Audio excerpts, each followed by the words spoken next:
that MC Hammer, very serious about beef. Y'all laugh and y'all joke about Hammer, no. And he used to, what anybody who talks come to the Bay Area, they was in for it. Cause we seen it, I seen it. Without spending any money, Hammer could have told some people to him to fuck. Like that wouldn't have been, it wouldn't have, I know who Hammer was affiliated with and he wouldn't have to pay to tell somebody to somebody else. Sometimes, you know, it's entertainment. So he tried to let me know. We sat down, he was like, yo, don't get it.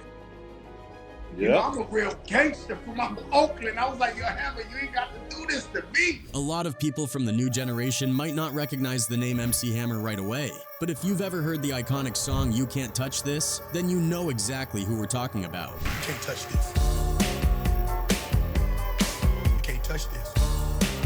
Hammer was a massive superstar in the 90s, famous for his catchy hip-hop and dance tracks, his trademark parachute pants, his slick dance moves like the typewriter, and his unforgettable catchphrase, Hammer Time. He was everywhere back then. He racked up numerous awards and is often seen as a pioneer in pop rap, blending in elements of freestyle music. In fact, he was the first hip-hop artist to achieve diamond status with his album Please Hammer Don't Hurt 'Em. However, there's another side to MC Hammer that many people don't know about. This side is so low-key that it only comes out when provoked, and when it does, it's something to behold. Even one of the most notorious gangs ever, the Crips, ended up apologizing to him after they tried to test him. Let's dive into that story. Talk to you for a minute, and Hammer said, what's up, man? I said, man, I apologize for the thing. I didn't know, the people you knew or whatever, this and that, and I apologize for what I did, brother. It's all good. We cool. We good. And Hammer's like, yeah, it's all right. In 2022, MC Hammer started trending on X, formerly known as Twitter, because of a viral photo featuring Big Syke, Suge Knight, Snoop Dogg, Tupac, and Hammer at the 1996 Grammys. They were all decked out in their 90s finest. Hammer stood on the far right, arms neatly crossed behind his back, smiling, while everyone else had serious, mean-mugging expressions. The tweet accompanying the photo read, "I don't think I've ever seen anyone more out of place than Hammer was in this photo, LOL." But Twitter wasn't having it. They quickly set the record straight about the Oakland legend, making it clear that Hammer, despite his flashy pants, pop superstardom, and ability to win over your mom, was not someone to be underestimated. The Twitter explosion showed the vast difference between what hip-hop insiders know about MC Hammer and what mainstream pop culture thinks it knows about him. Despite Hammer's image as a pop icon who shuffled across stages and sold sneakers and Taco Bell in commercials, stories of his more streetwise traits have been circulating in both the East Bay and the wider hip-hop community for years. For those who aren't in the know, let's talk about the time the Crips tried to mess with Hammer. Benito, MC Hammer's vocalist, once shared a story about how Hammer clashed with Michael Concepcion, one of the original founding members of the LA Crips street gang. Michael lost his legs in a gang shooting in 1977 when he was 21, so he's been in a wheelchair ever since. According to Benito, they had just finished an event and were getting ready to hop into their vans and head back to their hotel when they spotted Michael in his wheelchair, surrounded by about 4 Crips. They were wondering why gang members were hanging around when Michael called out to Hammer, saying he wanted to talk to him. Michael told Hammer that since they were in LA and anything could happen, Hammer should call on him for protection. It's this dude in his wheelchair and about 4 or 5 dudes with him, hanging out. I know they Crips because my cousins all Crips in LA. So I'm like, there's some gangbangers. What they doing out here? He's like, hey, I want to holler at you for a minute, Hammer. Hammer, taken aback, asked why he would need protection when he had 12 bodyguards who were no small fries themselves. Some of them were even Obviously, Hammer didn't feel the need for Michael's protection, but Michael kept insisting, saying that if Hammer didn't hire him, something could happen to him and he should watch his back. It was like Michael was threatening Hammer. Protection? I'm saying, protection for what? See, man, I got 12 bodyguards out there, and 4 or 5 of them, you know what I'm saying? So, what you talking about? You know what I'm saying? I don't need no protection. Holler at me, man, if you don't, something could happen to you, whatever. He said, what you trying to say? He said, you need to go ahead and, take care of that and everything will be cool. He said, you better start strangling me. At this point, Hammer got mad. They started exchanging heated words, and Hammer's bodyguards were ready to take the gang members out, but Hammer stopped them. He then told Michael that all he had to do was make one phone call and all the nonsense would go away. True to his word, Michael came back the next morning to apologize to Hammer. Our people looking like, yeah, I'm waiting for you to move. Hammer, hey, what's up? He said, hey man, it's like this. I'll make one phone call and all this will go away. talk to you for a minute. And Hammer said, what's up, man? I said, man, I apologize for the thing. I didn't know, the people you knew or whatever, this and that. And I apologize for what I did, brother. It's all good. We cool. We good. And Hammer's like, yeah, it's all right. Apparently, Hammer had even bigger connections that were more powerful and dangerous than Michael and his crew. From that point on, there were no problems between Hammer and Michael or the Crips. There are also some interviews with 5 MCs that put Hammer in a whole new light. For instance, MC Search from New York's Third Base has repeatedly claimed that MC Hammer put out a hit on their group over a lyric in their song The Cactus. The line in question, "The cactus turned Hammer's mother out," was a play on the title of Third Base's 1989 album, The Cactus Album, and Hammer's record from the same year, Turn This Mutha Out. In 2015, Search told the Ed Lover Show about receiving death threats from Hammer's brother, Louis Burrell, during a flight to Los Angeles. "We're in the air," Search said, and Carmen Ashurst Watson, who was the president of Def Jam at the time, picks up the phone and hears someone say, "Is Third Bass on their way to LA?" And she goes, "Yeah," and the voice says, "Good, they're dead. This is Louis Burrell."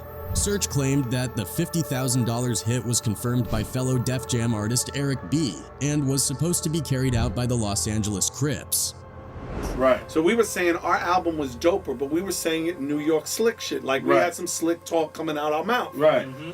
Hammer thought we were talking about us his mom on the phone. And here's somebody say, is Third Base on their way to LA? And she goes, yeah. And the voice says, good, they're dead. This is Louis Burrell.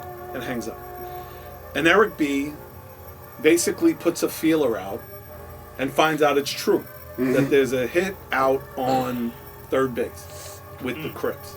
In a later interview, Search said the fear and anger over the incident have never left him. "I'm not good," he told Vlad TV in 2018. "I've been through 25 years of therapy 3 days a week. I am not good. I wish I could be good. But when somebody tries to K-word you over a rap lyric, understand what it feels like to not know that you can turn a corner without someone trying to K-word you for $50,000. I've gone through 25 years of therapy 3 days a week. I am not good. I wish I could be good. But when somebody tries to you over a rap lyric... Now this situation made people speculate that Hammer was part of the Crips, but it turns out MC Hammer never claimed any gang affiliation in his life. Redman also made the mistake of dissing Hammer during an interlude on his 1992 album, What? The album, titled Funky Uncles. The track went, everybody yelling Hammer time, Hammer time. He ain't ish, mama ain't ish, daddy ain't ish, ain't nobody ish. Redman said he was subsequently chased out of Oakland by Hammer's affiliates. "We had to get the F out of there. They wasn't playing. We was almost boxed in," he told Vlad TV in 2016, and in 1995, when both MCs were on set for the final episode of Yo MTV Raps, Hammer approached Redman and reportedly said, "Red, I'm gonna tell you something, you're young, but I don't allow nobody to talk about my mama. You understand me?" Redman later admitted that his response to Hammer was, "Yes, sir." He elaborated, "I got the message. I heard about Hammer and I seen his work. I'm good, my brother, because I've got to come to the West Coast and get money. I like it out there. I like the Bay Area. So F that, you're right. I won't talk about your mama." Redman admits he learned his lesson. That goddamn MC Hammer, very serious about beef. Y'all mother F laugh and y'all joke about Hammer? No, no, no, no. When anybody that talked ish came to the Bay Area, they was in for it. Cause we seen it. I seen it. That MC Hammer, very serious about beef. Y'all laugh and y'all joke about Hammer? No, no, no, no. And he used to what? Anybody who talks come to the Bay Area, they was in for it. Cause we seen it. I seen it. In a 2018 interview, Too Short expressed respect for MC Hammer, having come up around the same time. Hammer was a big dog, Too Short said. He got respect in the streets. He came from a respected crew. They handled business, him and his brother Louie in the crew. Asked about the alleged hit Hammer put out on MC Search, Too Short said the only part he didn't believe was the $50,000, because Hammer would never have to pay for such services. Without spending any money, he could have told people to F MC Search the F up, Too Short said. "I know who Hammer was affiliated with, and he wouldn't have to pay to tell somebody to F somebody up. His people would just do it. We're from Oakland. Like, he wouldn't even have to say it." Without spending any money, Hammer could have told some people to him the fuck. Like that wouldn't have been, it wouldn't have, I know who Hammer was affiliated with, and he wouldn't have to pay to tell somebody to somebody up. During a 2020 chat with E40 for All Urban Central, Fat Joe mentioned encountering Hammer one time in the Las Vegas airport. Joe said Hammer greeted him warmly, then proceeded to explain that he wasn't to be trifled with. He was like, "You know I get it poppin' for real," Joe recalled. E40 was in no way surprised by this news. "Well, he's from Oakland for one," the Vallejo rapper responded. "He's from the town. He's highly respected and connected. You know what I mean? All the fixtures and factors know him. He knows them. He rocks it. He's heavy. His brother's gangsta. Hammer is far from a sucka. And Hammer's physically fit. You know he'll put hands on you." Sometimes, you know, it's entertainment. So he tried to let me know. We sat down. He was like, "Yo, don't get it. You know, I'm a real gangster from Oakland." I was like, "Yo, Hammer, you ain't got to do this to me." But if you think these are the only artists that MC Hammer has had run-ins with, think again. The MC has also clashed with one of the biggest moguls in the industry, Jay-Z. MC Hammer released a diss track targeting Jay-Z, which featured a video where a lookalike of the Rock Nation chief is chased through the woods by a devil-like character. In the video, MC Hammer appears to address the hip-hop mogul, issuing threats of knocking him out. However, in a surprising turn of events, when the Jay-Z character encounters MC Hammer by a lake, he manages to fend off Satan and is then symbolically baptized by his hip-hop rival. The motivation behind this diss track initially seemed to stem from a Jay-Z rap on a Kanye West track that referenced MC Hammer's widely known financial struggles in the mid-90s. However, MC Hammer revealed that his feud with Jay-Z was primarily rooted in Jay-Z's past use of Christian imagery and themes in his lyrics and music videos. In the interview, MC Hammer, who was an ordained minister, specifically points to Jay-Z's tracks On to the Next One and Empire State of Mind as being particularly offensive to his religious beliefs.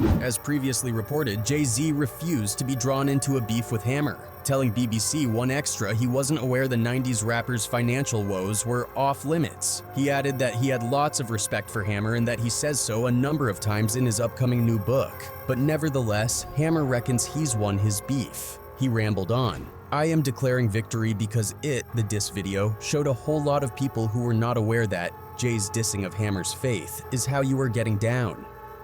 Who knew you could beef with so many big names in the industry and still keep a respectable reputation? MC Hammer really proved he was the real gangster of the rap game. Despite his tough demeanor and street connections, Hammer didn't have it easy growing up." Stanley Kirk Burrell, better known as MC Hammer, was born in Oakland, California on March 30th, 1962. His father was a professional poker player and a casino manager, while his mother worked as a secretary. Growing up, they were pretty poor. Imagine this, 6 kids crammed into a 3-bedroom apartment in a housing project in East Oakland. It was rough, surrounded by drugs and crime. His parents split when he was just 5, leaving his mom to raise him and his siblings. When asked how he managed to avoid the illegal activities around him, Hammer always pointed to his deep love for his mother and his determination not to let her down. As a kid, he found ways to earn extra cash by hustling tickets from the Oakland A's baseball players and reselling them. Thanks to his older brothers who had jobs with the team, he was already familiar with the sports scene. He'd also put on dance shows in the parking lot, radio in hand, showing off his early passion for dance and entertainment. One day, Charles Finley, the owner of the Oakland A's, noticed Hammer and was impressed by his talent. This led to a life-changing opportunity for young Stanley. He was hired as a clubhouse assistant at just 9 years old. His hard work and dedication left a lasting impression on Finley and the team, eventually leading him to a vice president position within the organization by his early teens. Baseball played a big part in shaping Hammer's identity.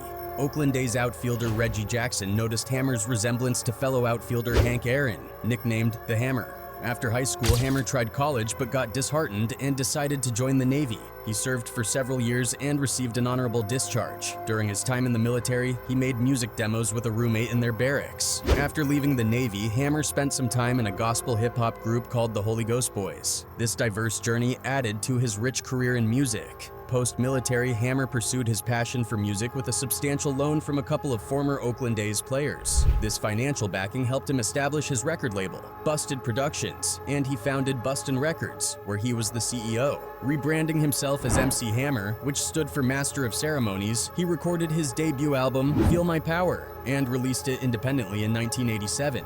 This marked the beginning of his music career and his rise in the industry. Through sheer grit and hustle, Hammer sold over 60,000 copies of his debut album. His big break came in 1988 when he performed at a nightclub in Oakland. A record executive was so impressed that he offered Hammer a multi-album deal with Capitol Records. Hammer recalled, "I was a student at the time, so I couldn't even conceive what $10,000 looked like. I don't even think I could spell it." 10 minutes later, the phone rings and the guy goes, "Hi, this is MC Hammer. I'm calling from Capitol Records." With this deal, Hammer reissued his first album, adding more tracks and renaming it Let's Get It Started.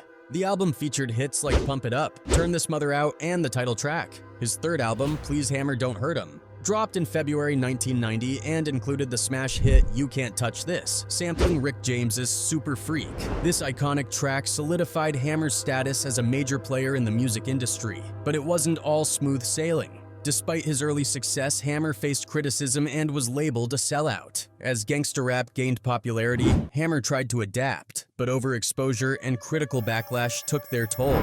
By the mid-90s, his fame had waned, leading to a highly publicized bankruptcy in 1996. MC Hammer was living large and enjoying the fruits of his labor, with an estimated net worth of over $33 million at his peak, according to Forbes. But things started to get a bit shaky during the time between his albums Too Legit to Quit and The Funky Headhunter. People began speculating about his financial status because he was spending a lot on staff and personal luxuries. Hammer wasn't just splurging on himself, he was also generously supporting friends and family. But with dwindling album sales, unpaid loans, a large payroll, and his extravagant lifestyle, Hammer found himself over $13 million in debt. By April 1st, 1996, things hit rock bottom, and Hammer filed for Chapter 11 bankruptcy at the U.S. Bankruptcy Court in Oakland, California. The case later switched to Chapter 7 on September 23, 1998. Hammer's bankruptcy discharge was ultimately denied on April 23, 2002. Hammer's once glorious mansion was sold for a fraction of its original price. Reflecting on his situation, Hammer told Ebony magazine, "My priorities were out of order. My priorities should have always been God, family, community, and then business. Instead, they had been business, business, and business." Hammer also had some legal troubles with his music. Rick James, along with Felton Pilot and other group members, sued him for copyright infringement over You Can't Touch This. The case was settled out of court when Hammer agreed to credit James as a co-composer, effectively cutting James in on the millions of dollars the record was making. However, Hammer didn't let all of this keep him down. He managed his own recording business as a record label CEO, creating and producing his own acts. BET ranked Hammer as the #7 best dancer of all time, and Vibes, the best rapper ever tournament, declared him the 17th favorite of all time during the first round. Hammer continues to perform at concerts and appears in TV ads, staying active in social media, ministry, and outreach functions. He's also involved in community and sports activities, getting interviewed locally and nationally.